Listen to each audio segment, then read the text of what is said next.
Kita sebagai umat Islam harus menyadari bahwasanya mereka saudara kita. Nah, kita harus tentu menolongnya dengan doa, dengan harta, dan juga dengan jiwa kita. Dan juga kenapa kita harus membantu mereka? Pertama, karena Islam, mereka Muslim. Tidak mungkin orang Islam membiarkan saudaranya tersakiti. Nabi SAW mengatakan orang Muslim seperti satu jasad. Kalau satu luka, sedikit luka, maka akan membuat seluruh tubuh itu demam.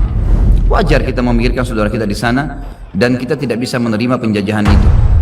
Alasan yang kedua, karena memang asli penduduk Palestina yang sedang dijajah sekarang, mereka orang asli penduduk suku Finiki dan suku Kanaan. Ini dua suku Arab yang asalnya ada memang di Palestina, penduduk aslinya. Jadi selain mereka Muslim mempertahankan karena agama mereka dicoreng, maka mereka juga penduduk asli. Orang-orang Yahudi yang datang itu tiba di Palestina pertama kali pada saat memang Musa alaihissalam keluar dari Mesir, selamat dari Fir'aun, lalu masuki Palestina. Itu pertama kali orang Yahudi menginjakkan kakinya di Palestina. Jadi sebelumnya sudah ada dua suku asli turunan Arab yang dulunya beragama Kristen.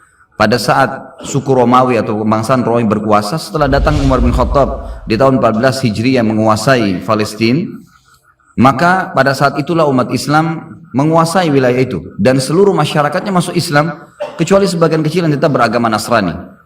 Jadi ada alasan secara agama kenapa kita harus membela mereka, kenapa kita harus mengetahui beritanya, baik secara penduduk juga secara hubungannya dengan hukum syar'i, berhubungan dengan masalah Masjid Aqsa. Hadis Nabi SAW yang berbunyi, Abi Dzar berkata, kami sedang berdiskusi di antara sahabat-sahabat Nabi di masjid, Nabi SAW di Madinah, lalu kami berkata satu sama yang lain, mana yang lebih afdal ya, sholat di masjid ini atau sholat di Masjid Aqsa? Maka Nabi SAW keluar lalu berkata, sholat di masjidku ini 4 kali lipat dibandingkan Masjid Aqsa. Hadis ini berarti menjelaskan Masjid Aqsa 250 kali lipat dibandingkan tempat lain, karena Masjid Nabawi 1000. Lalu kata Nabi SAW, tapi ketahuilah sebaik-baik tempat sholat adalah Masjid Aqsa. Sebaik-baik tempat sholat adalah Masjid Aqsa. Dan akan datang nanti satu waktu, ini seakan-akan Nabi SAW menceritakan tentang keadaan sekarang. Seseorang tinggal di sana tidak memiliki tanah lagi kecuali senilai dengan tali sendal mereka, dan mereka tetap mempertahankannya karena ingin melihat Baitul Maqdis, seperti menceritakan tentang keadaan muslimin sekarang.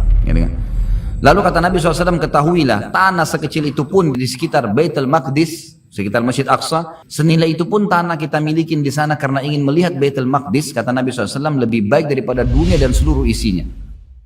Ini fadilah yang jarang orang dengar. Mestinya tahu kalau di sana itu mempertahankan tanah seperti tali sendal saja sudah lebih baik daripada dunia dan seluruh isinya. Ini satu hal yang luar biasa.